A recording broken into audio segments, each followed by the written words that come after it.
Alors, au programme, on va voir qu'est-ce qui s'est passé sur les marchés financiers traditionnels qu'on n'a pas vu depuis très longtemps. Ensuite, on verra l'impact que ça peut avoir sur les crypto-monnaies. On verra la suite de l'affaire FTX. Enfin, on verra concrètement quels sont les niveaux à surveiller pour le BTC, l'Ethereum et quelques altcoins qui ont très bien tenu lors de ce crash. C'est parti!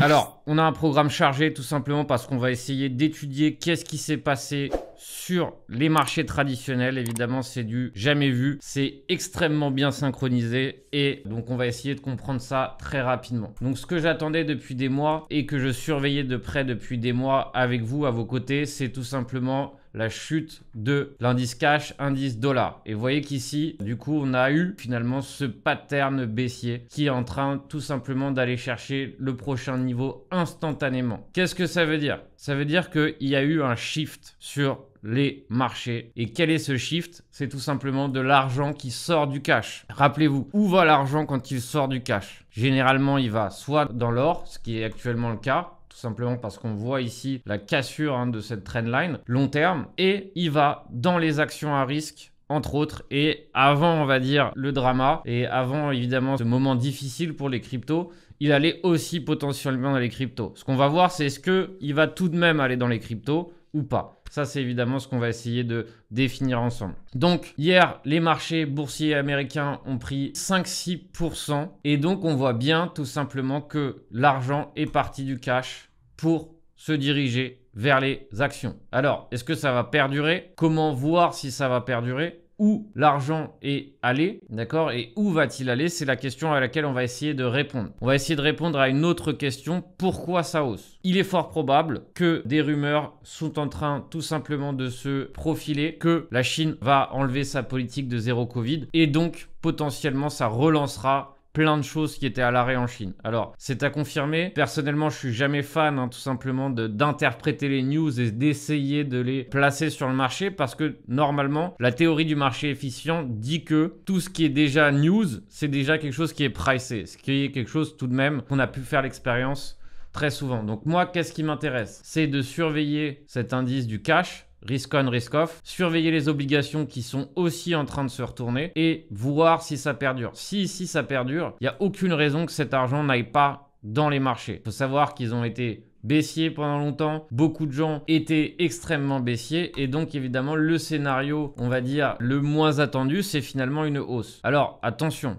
parce que même si c'est une hausse, en aucun cas, on peut parler de bull run ou quoi que ce soit. Tant qu'on est, par exemple, sur Apple, en dessous des 180, on est encore dans un marché, dans ce qu'on appelle un bear market rally. Un bear market rally, c'est tout simplement une hausse à l'intérieur d'un marché baissier. Donc, Apple, donc roi de la tech, on va dire, c'est une belle hausse aussi, 10%, bref. Il y a des éléments positifs, il faut savoir que ça allait vite. Alors, c'est férié aujourd'hui aux US, donc pour le marché des actions, c'est fermé. Pour le Nas 100, c'est ouvert, tout simplement parce que ça, c'est les indices futurs. Ils vont clôturer ce soir. Et du coup, je pense pas qu'il y ait énormément de mouvements. Et s'il y a énormément de mouvements, eh bien, ça se rééquilibrera très vite. Donc, attention à la journée de lundi. Pourquoi? Parce qu'on est allé très vite en ce jeudi. Donc, c'est pour ça que dans ce genre de cas, quand ça va vite, c'est un peu euphorique. Il y a toujours le retracement. En plus, il faut savoir qu'on a laissé des gaps en chemin sur la majorité des actifs, donc à surveiller de près et donc prudence. Vous voyez qu'aussi, par exemple, sur le SP500, c'est un pattern pas extrêmement baissier, mais qui a souvent une tournure baissière, c'est cette clôture haute. Vous voyez qu'ici, on a une énorme bougie avec tout simplement très peu de mèches et très souvent, ça peut donner lieu à une correction. Alors, comment ça marche ce pattern? C'est un pattern qui marche très bien, surtout si on dépasse le haut et qu'on le réintègre.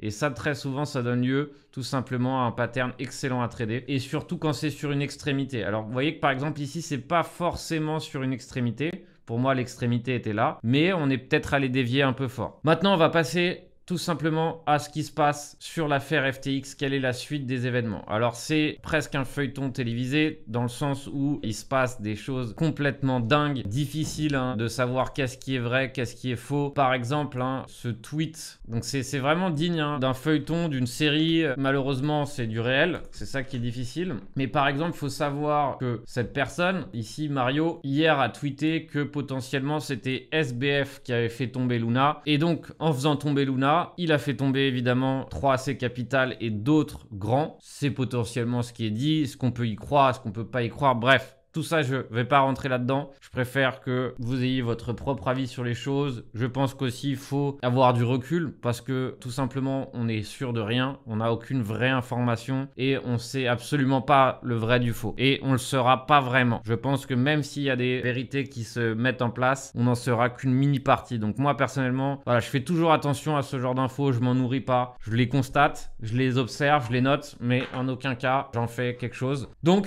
voilà, le sort de FTX est évidemment sur le fait que peut-être quelqu'un pourrait le reprendre, mais voilà, je pense qu'il faut comprendre que c'est pas bon du tout et donc que c'est un choc pour la crypto, ça continuera à être un choc, on mettra du temps à le digérer, mais par exemple des gens qui comme moi sont là depuis 5-6 ans, il y a eu des chocs comme ceux-là qui du coup ont fait très mal, mais en aucun cas ça doit nous empêcher de continuer la quête de liberté, d'accord? Faut savoir que tout ça, c'est du pain béni pour les médias, c'est du pain béni pour les régulateurs, c'est du pain béni pour Madame Lagarde ou autre. En aucun cas, ça doit nous empêcher tout simplement de continuer nos idéaux et nos quêtes de liberté. Donc maintenant que c'est fait, personnellement, comme beaucoup, je pense y avoir laissé des plumes, mais en aucun cas ça m'empêche maintenant d'être complètement conscient de ce qui se passe sur le marché. Le marché est bourré d'opportunités et du coup, peu importe le moment, il faut y aller. Et c'est ça qui différencie, on va dire, la majorité, c'est que la majorité n'est incapable d'agir quand il y a des opportunités. Alors évidemment, ce propos ne tient pas si on est affecté psychologiquement et qu'on n'a pas les capacités tout de suite de pouvoir se placer. D'accord? Ça, c'est très important de le comprendre. Si on n'a pas les capacités actuellement de se lancer, il ne faut pas le faire. En revanche, si, voilà, on pense qu'on est apte, dans ces cas-là, il ne faut pas hésiter. Donc pour moi, j'ai découpé d'abord le Bitcoin dans des ranges et des sous-ranges. Pourquoi? Parce que c'est extrêmement facile de le faire.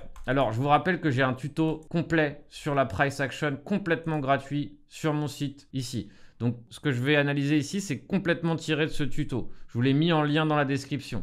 Je vous rappelle aussi que dimanche, il y a un webinaire scalping. On va voir 3 méthodes d'entrée sur le marché sur le même concept.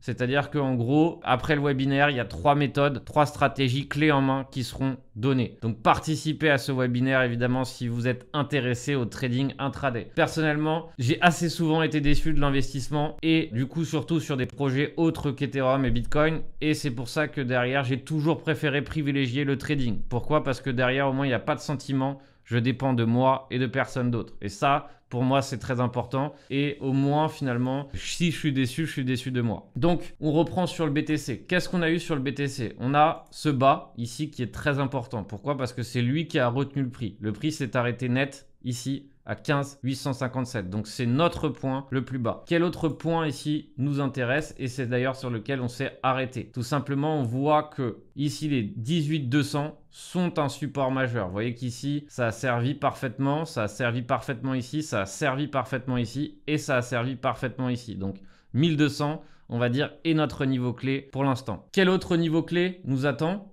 Eh bien, évidemment, c'est la partie supérieure des 18 200. Pourquoi? Parce que ici, si on zoome, on va voir qu'on a parfaitement un range. On a un range qui est parfaitement équilibré entre 18 163 et 15 800. Donc, quand on a un range, ce qu'on peut faire, c'est tout simplement définir un mid-range. Et vous voyez qu'ici, on a rebondi pile poil sur le mid-range. Si on prend l'intégralité de ce mini-range que j'ai dessiné, on voit bien qu'on a rebondi pile poil sur la moitié. Donc, quand on a un range, et ça je l'explique très bien dans le tuto Price Action, les niveaux qui nous intéressent le plus sont les extrémités et le milieu. Donc pour l'instant, on a l'air de vouloir rebondir sur le milieu, ce qui est plutôt positif. D'accord? Ça veut dire qu'on va retenter d'aller tester la borne haute. Et si on y arrive, donc ça va être évidemment la difficulté. Dans un range, généralement, on part du principe qu'on reste dans le range. Mais si on arrive à s'en affranchir, dans ces cas-là, on part sur la partie supérieure du range.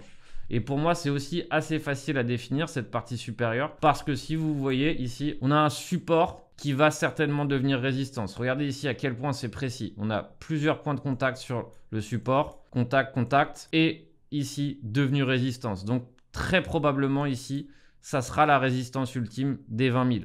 Qu'est-ce qui nous attend avant? Eh bien, le mid-range. Le mid-range tombe à peu près ici, sur cet ancien creux, à 19 130. Donc, pour moi, c'est les prochains niveaux d'action. D'après vous, pensez-vous qu'on va y aller? Pour l'instant, c'est possible. D'accord? Il faut le savoir. Si on arrive à s'affranchir des 18, c'est tout à fait possible. Si derrière, ici, on échoue sur les 1800 et on commence à redescendre, on ira se retrouver sur la borne basse. Mais tant qu'on tient le mid-range ici, les probas d'aller chercher plus haut sont là. Vous allez voir que pour Ethereum, j'ai grossièrement le même raisonnement. C'est-à-dire qu'à peu de choses près, c'est la même chose. On va reprendre le même procédé. D'accord? Qu'est-ce qu'on a sur Ethereum? Sur Ethereum, on a ce bas ici, d'accord? On part ici de ce point bas. Pourquoi le prix s'est arrêté là? Eh bien, il faut savoir qu'actuellement, c'est un support clé pour Ethereum. Et en outre de ça, qu'est-ce qu'on a d'autre? On a évidemment là où on s'est arrêté. D'accord? On s'est arrêté à peu près pile poil ici le mardi à 13,27. Et donc, finalement, vous voyez qu'ici, on a un range aussi. Parfait. Et ce range, à chaque fois, on veut déterminer la moitié du range. Quelle est la moitié du range? Plus ou moins ici à vue d'œil à 12,13. Et c'est le point qu'on est venu tester cette nuit. Donc pour l'instant, c'est pareil. Il y a une réaction forte sur le mid-range. D'accord? Donc, qu'est-ce que ça veut dire? Ça veut dire que potentiellement, on retente ici d'aller chercher la borne supérieure. Donc pareil, même raisonnement. Qu'est-ce qui se passe si on arrive à s'affranchir de la borne? Et on ne part pas du principe que la borne est franchie tant que ce n'est pas le cas. Pourquoi? Parce que je vous rappelle que ça et une réintégration, c'est pas un franchissement, c'est un faux franchissement. C'est pour ça que le breakout est assez difficile à trader. Pourquoi? Parce que quand on a un breakout, il y a pas mal de chances que ce breakout soit un fake out. Donc c'est pour ça qu'il faut faire très attention. Donc tant qu'on est dans ce range, on peut jouer le range. Si on s'affranchit de la borne supérieure du range, dans ces cas-là, on se rejoint sur le range supérieur. Le range supérieur ici est compris pile poil entre 13,50 et allez, le haut à 15,50. D'accord? Vous voyez qu'ici, le haut correspond pile poil à cette zone. Et pareil, ici, ça nous fait tomber avec un équilibrium quasi parfait à 14,36. Donc, vous voyez qu'ici, on n'a plus qu'à trader des niveaux. Et on n'a plus qu'à être niveau par niveau. Et ça, du coup, ça facilite la tâche parce qu'on n'a pas vraiment à se poser de questions sur la tendance ou autre. On n'a plus qu'à trader niveau par niveau. Donc, maintenant, je vais essayer de voir un altcoin 2 qui reste fort, néanmoins la chute. Et par exemple, c'est le masque. Le masque est relativement fort et a relativement bien rebondi. Alors, il faut faire attention, c'est un petit coin. Il n'y a pas beaucoup de capitalisation dessus. Donc, forcément, ce n'est pas des coins, on va dire, où on peut se méfier les yeux fermés. Mais le masque a réagi violemment, qui prouve finalement sa force. D'accord? Donc, on va essayer d'analyser quels sont les endroits qui peuvent être intéressants pour se placer ou pas. On voit ici tout simplement qu'il a rebondi des 2,20 jusqu'à tout simplement ici 2,60. Ça nous fait 66% de perf en une journée. Donc complètement dingue. Donc si on prend ici le masque, on voit qu'en fait, on est dans une tendance haussière. Alors, elle est un peu compromise, elle est en début d'être compromis, mais c'est tout de même une tendance haussière. Et si on prend par exemple FIB, on voit qu'on a rebondi pile poil ici sur, allez, presque les 78,6 un peu avant et qu'on a réagi violemment, d'accord? Donc si on se met en 4 heures, qu'est-ce qu'on a? En 4 heures, ici, on a récupéré une structure haussière. Et donc, finalement, il y a des probas pour que, du coup, le prochain pullback ou la prochaine réaction soit une continuation. Pour aller chercher quoi? Pour aller chercher, je pense, potentiellement ici, les 4,25. Quel est l'avantage de ce setup? L'avantage de ce setup, tout simplement, c'est que on a une invalidation claire. Et quelle est mon invalidation? Je pense que soit on a une invalidation conservatrice, à savoir on s'autorise tout ça, ou soit on a une invalidation agressive. Et dans ces cas-là, c'est un peu plus agressif. On a un stop un poil plus serré. D'accord? C'est-à-dire que soit on choisit un stop très serré, comme ceci, et dans ces cas-là, ça marche et on a tout simplement un joli ratio, ou soit tout simplement on est un peu plus large. Parce qu'on veut éviter de se faire stopper et qu'on préfère rester dans le trade, et bien dans ces cas-là, on peut voir un stop loss plus large et derrière, par la suite, si le prix avance en notre faveur, tout simplement réduire la taille de notre stop. D'accord? Donc pour moi, c'est quelque chose d'assez intéressant qu'on a sur le masque. Donc je surveille le masque de très très près parce qu'il nous fait tout de même une belle price action. Je vous rappelle que tout de même, Twitter a été racheté par Elon Musk. et il y a une grosse partie de CZ à l'intérieur. Donc n'oubliez pas leur plan d'introduire la crypto à l'intérieur de Twitter et je pense que pour l'instant le plan n'est pas résolu malgré le brouhaha. N'oubliez pas qu'actuellement on a une diversion qui peut potentiellement empêcher les gens de voir ici ce qu'il y a à voir sur le prix. C'est pour ça que moi quand je suis trader, l'avantage c'est que je suis pas émotionnel sur le prix. C'est-à-dire que je m'intéresse au prix, mais ce qui se passe derrière, ça m'intéresse pas du tout. Et c'est parfois évidemment un avantage lorsqu'on s'implique sur les marchés. Parce que parfois, quand on s'implique sur les marchés, il ne faut pas raisonner logiquement. En attendant, je vous souhaite un excellent trading à tous. J'espère vous voir dimanche pour le webinaire. Et on se retrouve dès dimanche pour la prochaine analyse de marché.